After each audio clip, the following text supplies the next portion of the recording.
There's a moment. You know the one. You're on the train, the bus, walking down the street, waiting in some sterile lobby with plastic chairs and fluorescent lights humming above your head like a chorus of mechanical insects. And then it happens. The screen flickers. A small red icon appears in the corner of your device. 10%, then 5, then the fatal black. The phone dies, and for a fraction of a second, maybe less, maybe an eighth of a heartbeat, something seizes you.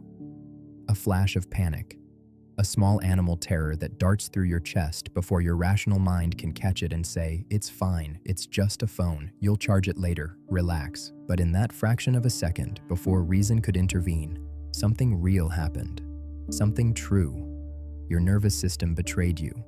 It revealed a secret you've been keeping from yourself for years, possibly for your entire adult life. You are terrified of silence. You are terrified of being alone with yourself. And if that sounds dramatic, if you're already reaching for the objection, no, I just needed to check something. I was expecting a message. I have important things to do. Then I'm sorry to say you've just proven my point. I want to talk to you today about something that nobody wants to discuss. Not because it's complicated or obscure, but because it's too close, too intimate, too shameful. I want to talk about what happens inside your head when there's nothing there to distract you. I want to talk about the scream. The one you've been drowning out since you were 14 years old. The one you cover with podcasts at 1.5 times speed while you make breakfast, with music while you shower, with the news while you drive, with videos while you eat, with social media while you wait, with notifications while you exist.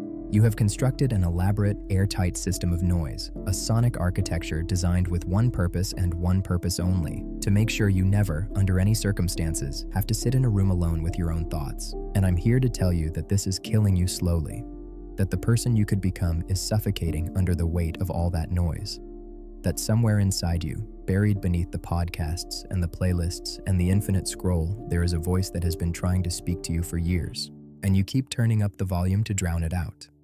Welcome to Fulgurite. In the 17th century, a French mathematician and philosopher named Blaise Pascal wrote something that should have been carved into the walls of every building ever constructed. Something that, if humanity had truly listened, might have saved us from half of the misery we've inflicted on ourselves and each other. He wrote, "All of humanity's problems stem from man's inability to sit quietly in a room alone." Read that again. All of humanity's problems, not some, not most, all. The wars, the addictions, the cruelties large and small, the desperate accumulations, the betrayals, the lies we tell ourselves and others, the frantic running from one thing to the next, the endless pursuit of more, better, different, new. All of it, according to Pascal, traces back to one fundamental incapacity. We cannot bear our own company. When I first read this as a young man, I thought it was an exaggeration, the kind of provocative overstatement philosophers love to make. Surely, I thought, human evil is more complicated than that. Surely it has to do with power structures, with economic systems, with psychological trauma, with ideological possession. But the older I get, the more I watch myself and others, the more I come to believe that Pascal wasn't exaggerating at all. He was, if anything, being generous. Because what he understood, what we refuse to understand, is that the flight from silence is not merely a personal failing or a quirk of modern life. It is the engine that drives almost everything else. Think about it. Why does the billionaire need another billion? Why does the addict need another hit? Why does the workaholic need another project? Why does the lover need another conquest? Why does the consumer need another purchase? Because the moment they stop, the moment the acquisition ceases, the moment the activity pauses, there it is, the silence. The void, the terrible question that rises up from the depths like a whale breaching the surface of a dark ocean. Who am I when I'm not doing anything? What is this life I'm living? What does any of this mean? And rather than face those questions, rather than sit with them, breathe with them, let them wash over us and perhaps eventually reveal their answers, we do the only thing we know how to do. We run. We run toward noise. Let me describe your typical morning. The alarm goes off. Not a real alarm, of course, not a bell or a buzz, but the gentle chime of your phone, which has been resting 6 inches from your face all night, bathing your sleeping brain in electromagnetic radiation and the subliminal promise of connection.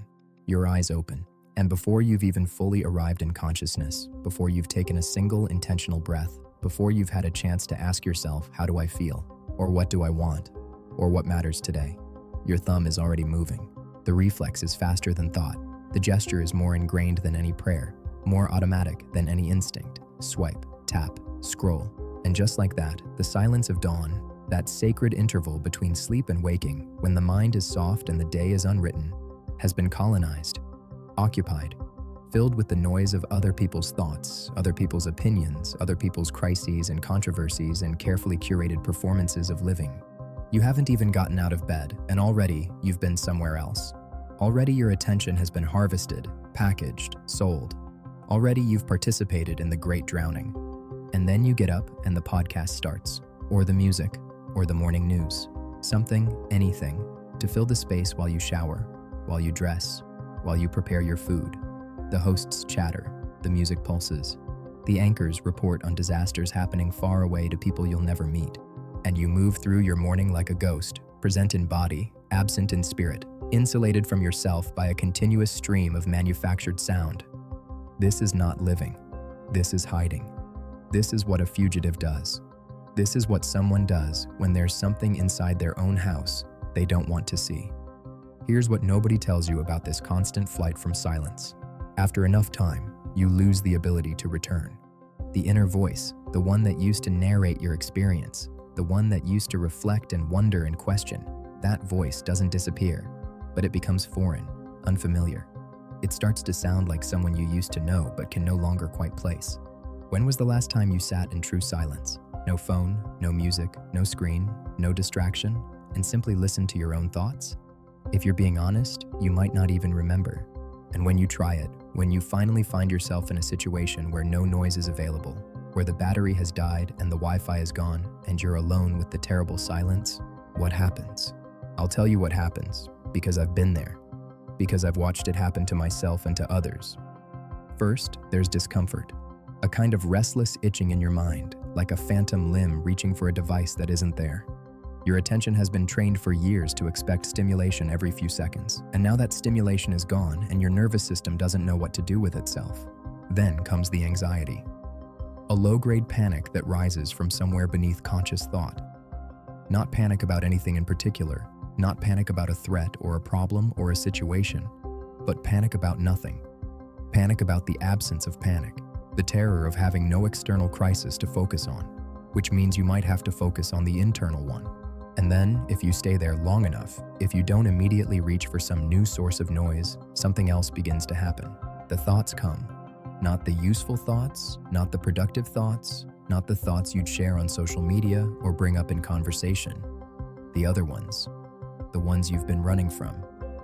I don't know what I'm doing with my life. I'm not sure I love the person I'm with. I'm afraid I've wasted years on things that don't matter. I don't recognize myself anymore. I feel so profoundly, inexplicably alone. These thoughts don't come because you're broken or defective or uniquely troubled. They come because they're true. They come because they've been waiting patiently in the silence, trying to get your attention, holding messages that you need to hear. But we've become so skilled at avoidance, so expert at the escape, that these thoughts have become strangers to us. They show up and we don't recognize them. We think they're intruders. We think they're symptoms of something wrong. We don't realize that they're us, that they're the realest parts of us, that they've been locked in a basement for years, starving, waiting for us to finally open the door. There's a painting by Edvard Munch that you probably know, a figure on a bridge, hands pressed to face, mouth opened in a wordless howl, the sky behind it swirling in blood-red waves. The Scream. But here's what most people don't know about that painting. Munch didn't call it the Scream because the figure is screaming. He called it that because the figure is hearing a scream. In his diary, Munch wrote about the moment that inspired the painting. He was walking at sunset when suddenly he felt an infinite scream passing through nature. Not a scream from something or someone, but a scream inherent in existence itself. The scream of being alive.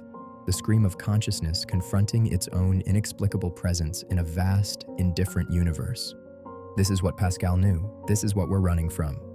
Not problems, not thoughts, not even emotions. Something deeper, something more fundamental. The raw, undiluted experience of being a conscious entity in an existence that offers no inherent explanation, no built-in meaning, no instruction manual for what to do with this strange gift of awareness we've been given. When you strip away the noise, when you remove the podcasts and the playlists and the notifications and the feeds, what remains is not emptiness. It's not nothingness. What remains is you, and you, my friend, are terrifying. Not because you're bad or broken or unworthy, but because you're infinite. Because there's no bottom to you. Because when you look inward without distraction, you find not a simple self, but an abyss. A depthless space that contains multitudes, contradictions, desires you don't understand, fears you can't name, memories that still ache, hopes you've never spoken aloud. This is what Nietzsche meant when he said that if you gaze long enough into the abyss gazes also into you. The silence is the abyss, and the abyss is not out there somewhere. It's in here, in your chest, in your skull, waiting in every quiet moment for you to finally turn and face it. So what did we do? What did humanity do when confronted with this fundamental terror of our own existence? We built a noise machine. First, it was primitive. Campfires and drums and stories told under stars, rituals and religions, songs and ceremonies. These were good kinds of noise that acknowledged the silence, that gave it shape and meaning, that helped us sit with the enormity of being without being crushed by it. But then came something else: industry, technology, the screaming engines of progress, and with them, a new kind of noise, not the kind that helps you sit with the silence, but the kind that replaces it entirely, the kind that fills every gap, colonizes every pause, occupies every interval of potential reflection with stimulation. The radio, the television, the computer, the smartphone, each iteration more sophisticated, more pervasive, more difficult to escape. And now we carry the noise machine in our pockets. Now it sleeps beside us, vibrating gently to let us know that somewhere out there, something is happening that requires our attention. Now it goes with us to the bathroom, to the bedroom, to dinner tables and deathbeds. The silence has become an endangered species, a rarity, an anomaly that makes us uncomfortable precisely because it's so rare. I read somewhere that the average person checks their phone 85 times per day. Every 11 minutes, on average, we reach for the noise, but I think even that understates it. Because it's not just the checking, it's the constant background hum. The podcast while you cook, the music while you work, the video while you eat, the audiobook while you walk, the notification that pulls you back every time your attention dares to wander towards silence. We have constructed a life in which silence is not merely uncommon, but structurally impossible. We have designed our environments, our schedules, our technologies, our very architecture to ensure that we never ever have to be alone with ourselves. And we call this progress. We call this connectivity. We call this being informed, being engaged, being part of the conversation. But I'll tell you what it really is. It's flight. It's terror. It's the frantic, desperate running of an animal that senses a predator behind it and doesn't realize that the predator is its own reflection. Let me tell you something about monsters.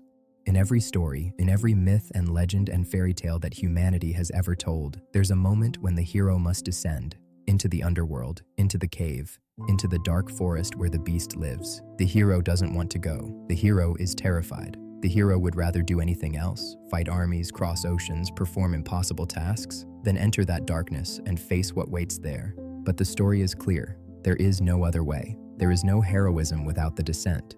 There is no treasure without the dragon. And here's the part that most modern retellings get wrong. The monster is not there to be slain.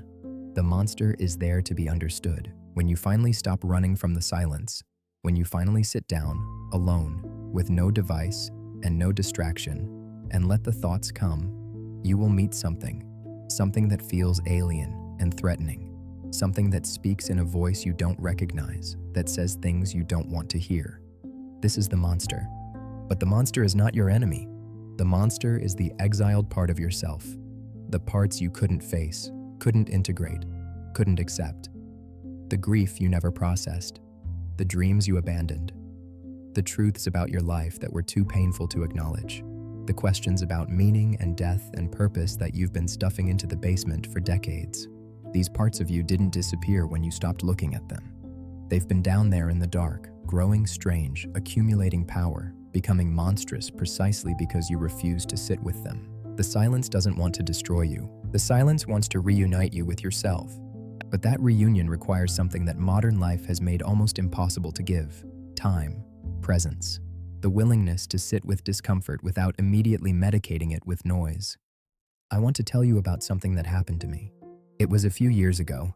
I had gone through a period of what I can only describe as spiritual exhaustion, the kind of fatigue that doesn't come from lack of sleep, but from lack of depth. I was producing, consuming, scrolling, responding. I was connected in all the ways our era demands, and I was dying inside, not dramatically, not in any way that would show up on a medical chart or earn me sympathy, just a slow graying of the world, a gradual dimming of the colors. The feeling that I was watching my own life through a window, never quite present, never quite there. One evening, almost by accident, I found myself without my phone. I had left it at a friend's apartment and wouldn't be able to retrieve it until the next day. And I remember the panic, the honest-to-God panic that rose in my chest when I realized I would have to spend an entire evening and night without it. What would I do? How would I occupy myself? What if something happened? What if someone needed me? What if I needed something? Information? Entertainment? Connection? Anything. I paced my apartment like a caged animal. I turned on the television, then turned it off. I picked up a book, read 2 sentences, put it down. My hands kept reaching for a device that wasn't there. My attention kept grasping at a stimulation that wouldn't come. And then, at some point, I gave up. I sat on my floor, not meditating, not praying, not doing anything intentional or spiritual or disciplined, just sitting, defeated, surrendered, unable to run anymore. And the silence came. At first, it was unbearable. My mind raced, screamed, threw tantrums like a child denied a toy. Thoughts I hadn't had in years came flooding back. Regrets, fears, the faces of people I had hurt, the memory of paths not taken. It was as if a dam had broken and everything I had been holding back with the constant noise was suddenly pouring through. I wanted to cry, I wanted to scream, I wanted to do anything to make it stop.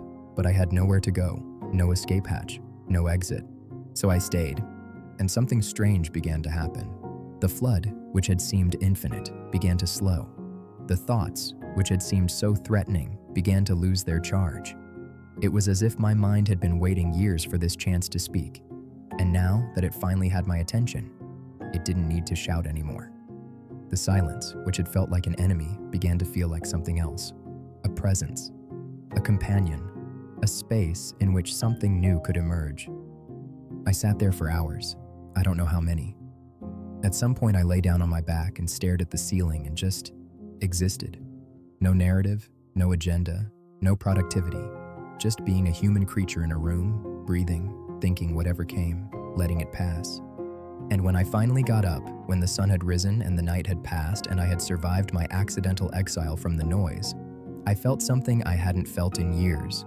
I felt real, not happy, exactly, not enlightened, but present, solid, as if I had been reunited with a part of myself I had forgotten existed. That's when I understood what Pascal was really saying. It wasn't a condemnation. It wasn't a finger-wagging reproach. It was a diagnosis, and hidden within the diagnosis, a cure. The inability to sit quietly in a room alone is the source of our problems, which means the ability to sit quietly in a room alone might be the source of our salvation. Here's what nobody tells you about facing the silence. The monster transforms, not all at once, not easily. But if you keep showing up, if you keep sitting with the discomfort, keep listening to the voice you've been drowning out, keep descending into the cave even when every instinct tells you to run, something begins to shift. The thoughts that terrified you begin to seem less like attacks and more like messages. The questions that felt unanswerable begin to feel like invitations. The parts of yourself you had exiled begin to seem less like monsters and more like wounded children who just needed someone to finally pay attention. I've spoken before on this channel about the archetypes that live inside us: the king, the warrior, the magician, the lover. These are not metaphors or abstractions. They are real psychological forces, real aspects of the self, real presences that speak to us when we create the conditions for listening. But here's the thing: they will not speak over noise. They cannot compete with the podcast and the playlist and the infinite scroll. They are ancient voices, and they communicate in a frequency that only silence can carry. When you finally quiet the external noise, you begin to hear the internal counsel. You begin to receive guidance from parts of yourself that have been waiting patiently for years, holding wisdom you desperately need, offering directions you've been searching for everywhere except the one place they actually live. This is not mysticism. This is not woo-woo spirituality. This is basic psychological reality, confirmed by everyone from Jung to modern neuroscientists. The brain needs silence to integrate experience. The mind needs stillness to process emotion. The self needs solitude to cohere. When we deny ourselves these things, when we fill every moment with stimulation, we don't avoid the hard work of being human. We just defer it. We push it down, where it doesn't disappear but ferments. We stuff the basement with unfelt feelings and unthought thoughts, and then we wonder why we feel so empty despite being so busy, so connected, despite being so alone. The discipline of silence is not about punishment. It's not about denying yourself pleasure or proving how tough you are. It's about giving yourself something that the noise has stolen, the chance to meet yourself, the opportunity to finally have a conversation with the one person you've been avoiding your entire life. I'm not going to pretend this is easy. It's not. It might be one of the hardest things you ever do, because the machine is designed to prevent exactly this. The algorithms are optimized to hold your attention. The notifications are engineered to trigger your dopamine. The entire architecture of modern technology is built on one fundamental insight. Humans will do almost anything to avoid silence, and you can make a lot of money by offering them alternatives. You are fighting against billion-dollar industries whose sole purpose is to keep you distracted. You are swimming against a current that carries almost everyone else in the opposite direction. You are attempting something that your friends won't understand, that your habits will resist, that every instinct in your overstimulated nervous system will rebel against. So let me give you something practical, not a theory, not a philosophy, a practice. Start small, smaller than you think. Tomorrow morning, before you reach for your phone, before you turn on any device, before you fill the silence with anything at all, just sit for 5 minutes, maybe less. Don't meditate if that word bothers you. Don't pray if you're not the praying type. Don't try to achieve anything or become anything or feel anything in particular. Just sit. Let your thoughts come. Don't judge them. Don't chase them. Don't try to stop them. Let them rise and fall like waves on a shore that has no opinion about what the water does. This will be uncomfortable. Your mind will scream for stimulation. Your hand will itch toward the phone. A voice in your head will say, "This is pointless. This is boring. You have things to do. Why are you wasting time?" That voice is the voice of your addiction. That voice is the voice of your fear. That voice is everything in you that is terrified of what you might find if you actually stopped running. Thank the voice for its concern, and then ignore it. Sit for 5 minutes. Then, tomorrow, maybe 6. The day after, maybe 7. Build the muscle slowly, the way you would build any other. And as you do, something will begin to change. The silence will become less terrifying. The stranger in your head will become less strange. The thoughts that seemed like attacks will begin to seem like messengers. You will start to hear yourself think for perhaps the first time in years. And in that thinking, in that slow, quiet, undistracted thinking, you will begin to find things. Answers you had been seeking elsewhere. Directions you had been waiting for someone else to provide. Truths about your life that were always there, waiting just beneath the noise, patient as stones. I want to be clear about what's at stake here. This is not a lifestyle optimization. This is not a productivity hack. This is not about becoming calmer or more focused or better at your job, although those things might happen as side effects. This is about your soul. I use that word deliberately, not because I'm certain about metaphysics, not because I know what happens after death or whether consciousness survives the dissolution of the brain, but because the word soul points to something that other words don't quite capture. There is a part of you that is more than your thoughts, more than your emotions, more than your habits and your roles and your carefully constructed identity. There is a part of you that watches all of this, that has been with you since the beginning, that will be with you at the end. This part, call it the soul, call it the self, call it awareness, call it whatever you want. This part cannot thrive in noise. It needs silence the way a plant needs light. It needs stillness the way a lake needs calm to reflect the sky. When you fill every moment with stimulation, you are not just distracting yourself from unpleasant thoughts. You are starving your soul. You are denying the deepest part of yourself the conditions it needs to exist. And a starved soul does not simply disappear. It withers. It contracts. It sends out desperate signals in the form of depression, anxiety, addiction, a pervasive sense that something is missing even though you have everything you're supposed to have. This is the price of noise, not a single dramatic payment, but a slow tax, taken from you minute by minute, scroll by scroll, until one day you wake up and realize that the person you were supposed to become has been buried under decades of distraction. I see it everywhere. I see it in the eyes of people who have everything and feel nothing. I see it in the frantic consumption of those who buy and buy and buy and never feel full. I see it in the endless scrolling of people searching for something they cannot name, hoping that the next post, the next video, the next notification will finally deliver what has been missing. It won't. What's missing is not out there. What's missing is in here, in the silence you've been avoiding, in the depths you've refused to plumb, in the self you've been too frightened to meet. So here we are. I've shown you the problem. I've described the terror. I've offered a diagnosis and a practice, and even a glimpse of what might be possible on the other side. But none of it matters if you don't actually do something. And I know how easy it is to consume information about self-improvement without actually improving. I've done it myself. I've read the books and watched the videos and nodded along sagely and then gone right back to my comfortable patterns without changing a single thing. So I'm not going to end this with some rousing call to action, some motivational crescendo that makes you feel inspired for 15 minutes before the feeling fades and life continues as before. Instead, I'm going to ask you a question, just one. What are you so afraid of? Really? Sit with that. Don't answer quickly. Don't reach for the easy deflection or the practiced excuse. What is it exactly that you're running from? What thought? What feeling? What truth about yourself or your life have you been drowning out with all this noise? Because whatever it is, I promise you, it's not as bad as the running. The running is worse than whatever you're running from. The running is what's actually killing you. The running is what's keeping you from becoming who you're supposed to be. The monster in the silence? The one you've been avoiding? That monster is exhausted. That monster just wants to be seen. That monster has been waiting in the dark for years, holding a piece of yourself that you lost so long ago you forgot it existed. And all you have to do, all any of us have to do, is stop.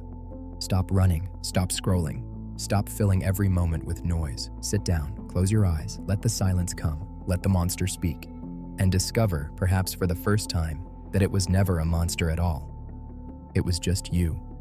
The part of you that refused to be forgotten. The part of you that has been screaming into the noise, hoping that someday, somehow, you would finally turn down the volume long enough to hear. I want to leave you with something. Picture a room, empty, quiet. No windows, no doors that you can see, just four walls, a floor, a ceiling, and you, alone in the center. At first, this room is a prison. The silence presses against your ears like water pressure at the bottom of the ocean. Your mind races, claws at the walls, screams for escape. You are certain that you will go mad, that you cannot survive this, that something terrible is about to happen. But you stay. You have no choice. The battery is dead. The noise machine has finally failed. And so you stay, and you breathe, and you let the silence do its work. And slowly, almost imperceptibly, the room begins to change. The walls, which seemed so close, begin to recede. The ceiling, which felt so low, begins to rise. The space, which felt like a coffin, begins to feel like a cathedral. And you realize something. The room was never a prison. The room is you. The room has always been you. Vast and quiet and full of space you never knew existed because you were always too busy filling it with noise. This is what the discipline of silence offers. Not escape from yourself, but arrival at yourself. Not emptiness, but fullness. The fullness of a self that finally has room to breathe, to think, to be. Pascal was right. All of humanity's problems stem from our inability to sit quietly in a room alone. But he left out the second part, the hopeful part, the part that makes all of this bearable. If we can learn to sit quietly in a room alone, if we can find the courage to face the silence and befriend the monster and reclaim the parts of ourselves we abandoned in the noise, then something miraculous becomes possible. We stop running, we start living, and the scream that has been echoing through our existence since the moment we were born, the scream of consciousness confronting the staggering mystery of being, that scream begins to sound less like terror and more like what it always was. A song. Your song. The one that was waiting for you all along, in the silence you were too afraid to hear. Until next time, take care of yourselves and find the courage to be quiet.